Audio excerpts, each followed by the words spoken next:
बिस्मिल्लाहिर्रहमानिर्रहीम ninth class बिस्मिल्लाहिर्रहमानिर्रहीम ninth class की बियोलॉजी बिस्मिल्लाहिर्रहमानिर्रहीम अस्सलाम वालेकुम नाइन्थ क्लास की बिस्मिल्लाहिर्रहमानिर्रहीम अस्सलाम वालेकुम नाइन्थ क्लास की बिस्मिल्लाहिर्रहमानिर्रहीम नाइन्थ क्लास की बिस्मिल्लाहिर्रहमानिर्रहीम अस्सलाम वालेकुम नाइन्थ क्लास की इस्लामियात बिस्मिल्लाहिर्रहमानिर्रहीम अस्सलाम वालेकुम स्टूडेंट्स नाइन्थ क्लास की मुताला पाकिस्तान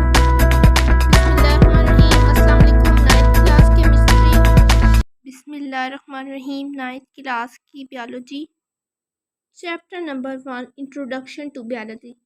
फ्रेंड्स, जब भी आप बियोलॉजी के बारे में पढ़ते हैं तो स्टार्ट से पढ़ते हैं। तो बियोलॉजी कहाँ से स्टार्ट हुई? साइंस से। ठीक है, आगे हम पढ़ते हैं बियोलॉजी के बारे में। सबसे पहले जब हम बियोलॉजी स्टार्ट करेंगे तो साइंस के बारे में पढ़ते हैं कि साइंस क्या है।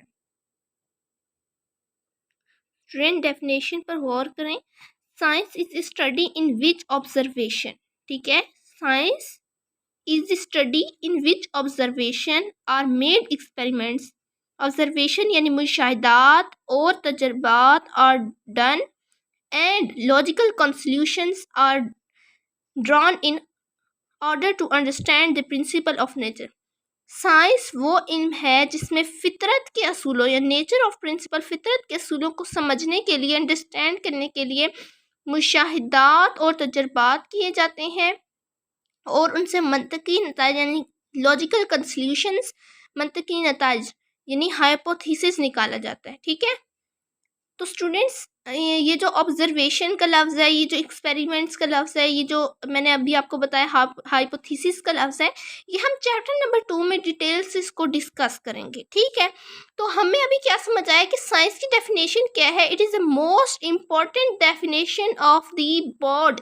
तो हमें साइंस की डेफिनेशन बिल्कुल ठीक तरीके से आनी चाहिए। यानी साइंस वो इल्म है जिसमें फितरत के असूलों को समझने के लिए मुशाहिदात और तजर्बात किए जाते हैं और उनसे मंतकी नताइज अखज़ किए जाते हैं। ठीक है स्टूडेंट्स, जो साइंस थी फिर उसको जो पुराने वक्तों में इसको शाखों में तकसीम नहीं किया जाता था, लेकिन आज के दौर में साइंस को शाखों में तकसीम किया जाता है। ठीक है, इन ancient times the scientific information was not classified into different branches as it exists today, जो आज के दौर में किया जाता है। स्टूडेंट्स, जो बायोलॉजी है ये साइंस की एक शाख है। Science knowledge was then classified into different branches like biology, physics, chemistry, mathematics extra. इसमें उन्होंने हमें क्या बताया है, यानी कि साइंस जो है उसको बहुत सी शाखों मसलन बायोलॉजी, फिजिक्स, केमिस्ट्री और मैथमेटिक्स वगैरह में तकसीम कर दिया गया। ठीक है स्टूडेंट, अब हम पढ़ते हैं इंट्रोडक्शन टू बायोलॉजी यानी बायोलॉजी का तारुफ। ठीक है, biology is the scientific study of life. यानी बायोलॉजी क्या है? Scientific study of life. Biology से मुराद जिंदगी का, साइंटिफिक जिंदगी का साइंसी मुताला। ठीक है, साइंटिफिक स्टडी है, जिंदगी का साइंसी मुताला है। द वर्ड बायोलॉजी, लफ्ज़ बायोलॉजी हैज़ बीन डिराइव्ड, माखिज किया गया है, माखूज है फ्रॉम टू ग्रीक वर्ड्स, दो यूनानी अल्फाज, बायोस मीनिंग लाइफ, बायोस और लोगोस तो लफ्ज़ है।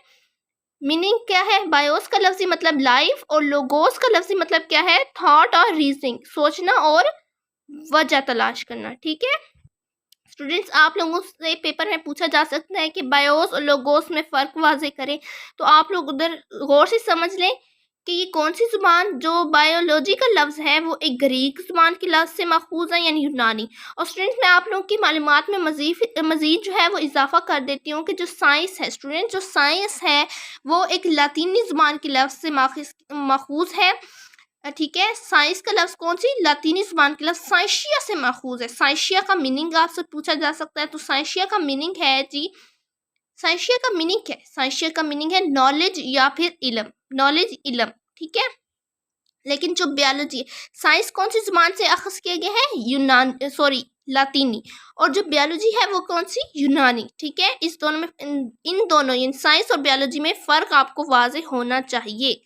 ठीक है students, divisions and branches of biology यानी बायोलॉजी की डिवीजन्स और शाखें। There are three major divisions biology which study the different aspects of the lives of the major groups of organism, यानी जिंदगी के बारे में, ठीक है। बायोलॉजी की 3 जो बड़ी डिवीजन्स हैं जिनमें जानदारों के बड़े ग्रुप्स, ठीक है। बड़े ग्रुप्स कौन से? मेजर ग्रुप्स, बड़े ग्रुप्स की जिंदगी को मुख्तलिफ किस में तकसीम किया गया है?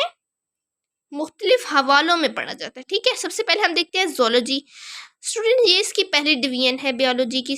आप लोग जू तो जाते होंगे स्टूडेंट। अगर आप जू जाते हैं तो आप लोगों ने वहाँ क्या देखे होंगे? वहाँ क्या होते हैं? वहाँ होते हैं जानवर। समझ में आई स्टूडेंट्स?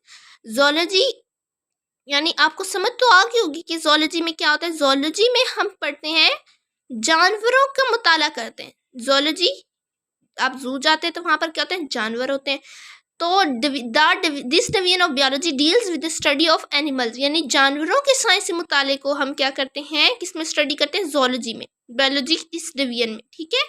स्टूडेंट अगली डिवीजन की तरफ चलते हैं जो कि है स्टूडेंट बॉटनी को पढ़ते हैं कि this division of biology deals with the study of plants, यानी बायोलॉजी की इस डिवीजन में पौधों के साइंसी मुताले से, यानी पौधों का साइंसी मुताला किया जाता है इस डिवीजन में। स्टूडेंट्स अगर आप अपने पेपर में इधर इधर जैसे मैंने लिखा हुआ है इधर साथ अगर आप लिख सकते हैं फर्न। फर्न एक पौधा है। मैंने यहाँ क्यों लिखा है फर्न? इसकी वजह यह है कि बॉटनी में हम पौधों का मुताला करते हैं, तो अगर आप इधर फर्न या किसी भी पौधे का नाम लिख देते हैं तो पेपर चेकर पर इंप्रेशन पड़ता है कि हाँ इसको पता है कि कौन सा पौधा है, यानी बॉटनी में वाकई ही पौधों का मुताला किया जाता है। स्टूडेंट्स अगली जो है डिवीजन उसकी तरफ चलते हैं।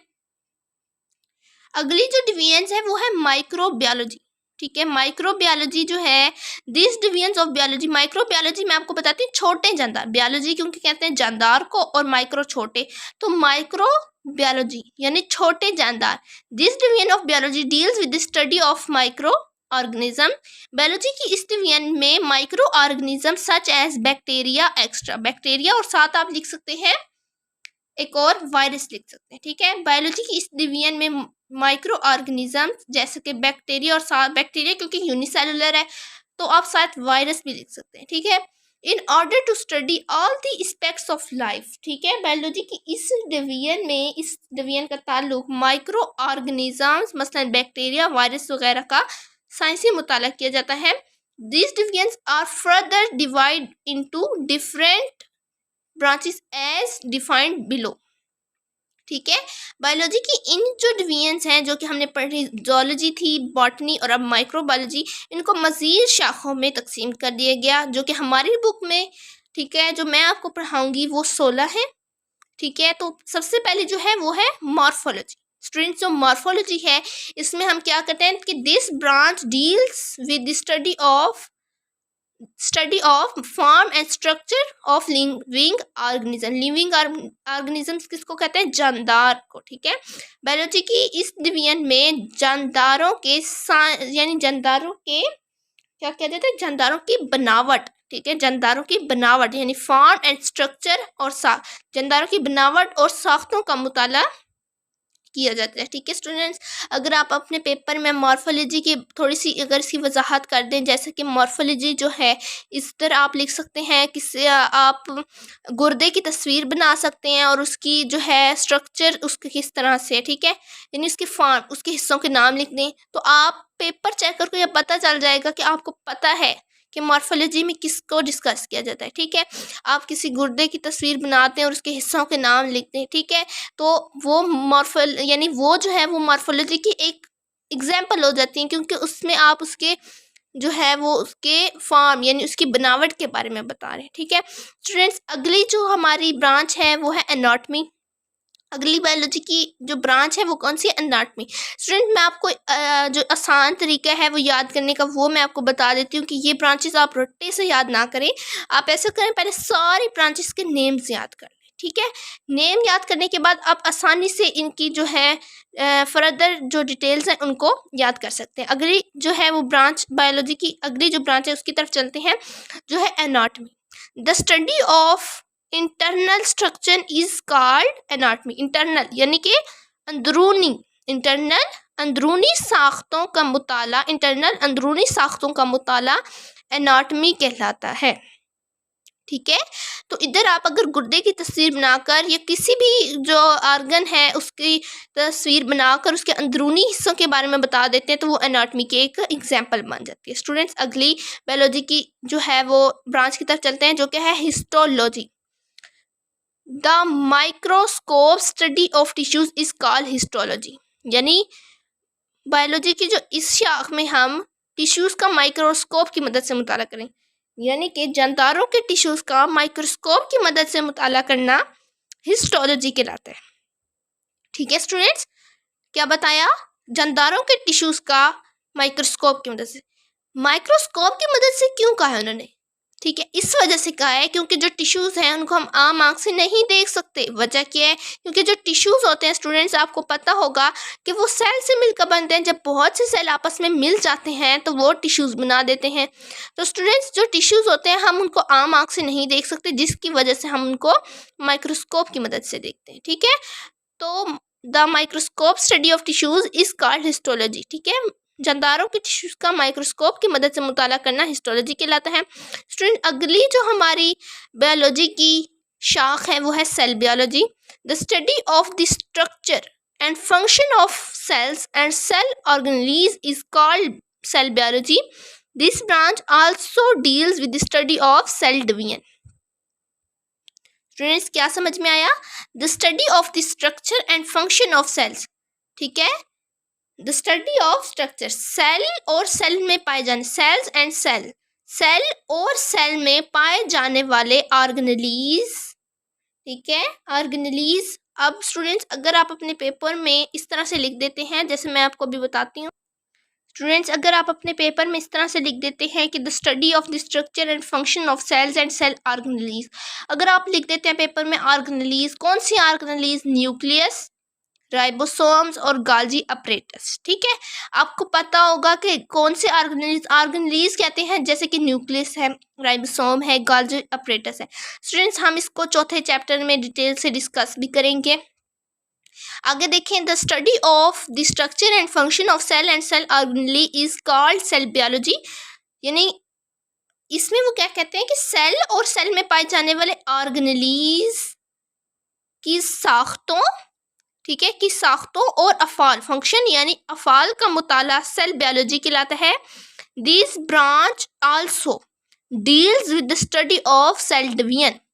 यानी इस शाख में सेल की तकसीम यानी सेल डिवीजन का मुताला भी किया जाता है। ठीक है, ठीक है। अगर स्टूडेंट्स आपको मैं एक डायग्राम बना के देती हूँ, अगर आप अपने पेपर में वो बना देते हैं तो उससे भी आपके मार्क्स में इजाफा हो सकता है। स्टूडेंट्स उस डायग्राम को देखें, स्टूडेंट्स इस डायग्राम को देखें, ये देखें मदर सेल डॉटर सेल में तकसीम हो गया, यानी एक सेल जो था वो यानी सेल की डिवीजन हो रही है। ठीक है, डाटा सेल में तकसीम हो गया तो ये सेल डिवीजन कहलाता है। अगर आप ये डायग्राम बना देते हैं सेल बायोलॉजी की शाख के एंड पर तो आपके मार्क्स में इजाफा हो सकता है। ठीक है स्टूडेंट्स, स्टूडेंट्स अगली जो है वो शाख उसको देखते हैं physiology. This branch deals with the study of function of different parts of living organism. ठीक है, क्या पता चला हमें? इस शाख में जानदारों के जिस्म में सर अंजाम दिए जाने वाले मुख्तलिफ अफ़ाल यानी कि फंक्शन के बारे में इल्म हासिल किया जाता है। ठीक है स्टूडेंट्स, बायोलॉजी की इस शाख में क्या किया जाता है, यानी वो जो बायोलॉजी की डिवीजन थी उनको शाखों में तकसीम किया गया, तो ये उसकी एक शाख है जिसमें जानदारों के जिस्म में सर अंजाम दिए जाने अफ़ाल के बारे में इल्म हासिल किया जाता है। ठीक है स्टूडेंट्स, अगर स्टूडेंट्स आप इसमें क्या करते हैं, अगर आप इसकी एक मिसाल देते हैं, मिसाल के तौर पर जो दिल है, तो दिल का क्या होता है? दिल काम क्या करता है? दिल खून को पंप करता है, मैदा प्रोटीन्स की तैयारी करता है। अगर आप ये वाली मिसालें, मैदा प्रोटीन्स की डाइजेशन करता है। ठीक है, अगर स्टूडेंट्स आप ये वाली जो है एग्जांपल्स पेपर में लिख देते हैं तो इससे आपके जो है वो मार्क्स में इजाफा हो जाएगा क्योंकि वो डिटेल आ जाती है। अगली देखें, genetics, the study of genes and their roles in students हमने क्या पढ़ा? The study of genes and their roles in inheritance is called genetics. Inheritance means the transformation of characters from the one generation to other. ठीक है। तो हमने क्या पढ़ा, jeans का मुताला और विरासत में इनके किरदार यानी इनहेरिटेंस में उनका किरदार का इल्म जेनेटिक्स कहलाता है, और विरासत से मुराद खसूसियात यानी ट्रांसफॉर्मेशन ऑफ करेक्टर्स, खसूसियात का एक नस्ल से दूसरी नस्ल में मुंतकिल होना है। यानी अगर किस विरासत में आपको मिलता है, ठीक है, आपके कद, आपके रंगत, ठीक है, और आपके जो है कान की लूज होती है वो जुड़ी होती है किसी की और किसी की मिली हुई होती है। तो इस तरह जो जो आपकी विरासत में जो आपको चीज़ें मिलती हैं ना, वो हम किस ब्रांच में डिस्कस करते हैं, जेनेटिक्स में। ठीक है स्टूडेंट्स, अगली जो है वो ब्रांच को देखते हैं, embryology. It is a study of the development of an embryo and any individual. ठीक है, एम्ब्रियो से मुराद एक मुकम्मल जानदार बनने के अमल या डेवलपमेंट का मुताला एम्ब्रियोलॉजी कहलाता है। स्टूडेंट्स, अगली जो है वो ब्रांच को देखते हैं, taxonomy. It is a study of the naming and classification of organism into groups and सब ग्रुप्स। ठीक है स्टूडेंट्स, हम चैप्टर नंबर 3 में इसको पढ़ेंगे, जिसमें आपका एक टॉपिक आएगा जिसमें हम उसका नेम रखते हैं, जिसको कहते हैं बाइनोमियल कल्चर। ठीक है, तो बाइनोमियल कल्चर में हम ये पढ़ते हैं कि उसके नाम रखते हैं, साइंसी नाम होते हैं। जैसे कि हमारे पास है इंसान है तो उसका भी एक नाम है, प्याज है। ठीक है, इस तरह से उनके एक नाम, होमोस्पीनियस जो है वो इंसान का साइंसी नाम है। ठीक है, तो इस ब्रांच में हम क्या पढ़ते हैं, it is the study of naming and classification of organism into groups and सब ग्रुप्स।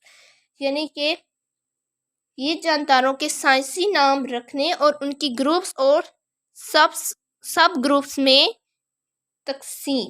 ठीक है, तकसीम या ग्रुप बंदी यानी क्लासिफिकेशन। ठीक है, किसका इल्म, क्लासिफिकेशन का इल्म टेक्सोनॉमी कहलाता है। स्टूडेंट्स, अगली जो हमारी ब्रांच है वो है पैलियोनिटोलॉजी। ठीक है, पैलियोनिटोलॉजी किसको कहते हैं, it is the study of fossils. Fossils किसको कहते हैं, which are the remains of extinct organism. यानी फोसल से मुराद नापैद हो चुके जानदारों की बाकियात है। ठीक है, मिसाल के तौर पर जो डायनासोर्स होते हैं उनकी शक्ल आप जो मतलब डायनासोर्स इसकी एक आम मिसाल है। ठीक है, यानी डायनासोर्स में आप क्या देखते क्या है कि वो अब नापैद हो चुके हैं, अब आप डायनासोर्स को नहीं देख सकते। वो पुराने ज़माना में जो है वो डायनासोर्स पाए जाते थे, लेकिन अब वो नापैद हैं, यानी वो फोसल्स थे, फोसल्स यानी नापैद हो चुके जानदारों की बाकियात हैं।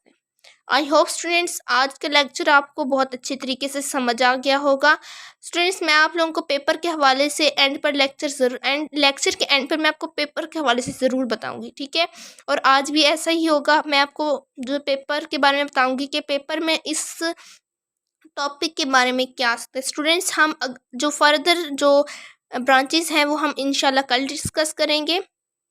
अच्छा स्टूडेंट्स, मैं आप लोगों को पेपर के बारे में बता देती हूँ। स्टूडेंट्स, पेपर में आप लोगों से क्वेश्चन किया जा सकता है कि मॉर्फोलॉजी की वजाहत करें। ठीक है, मॉर्फोलॉजी की क्या है वो, ये इस तरह से फर्दर जो ब्रांचेस हैं उसके बारे में भी आप लोगों से पूछा जा सकता है।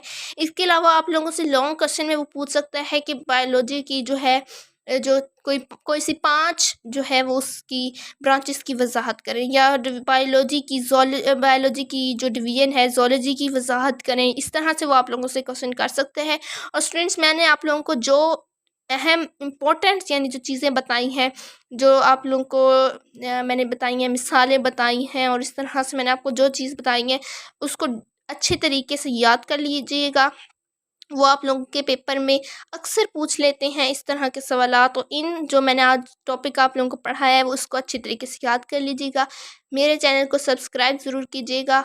अल्लाह हाफिज़।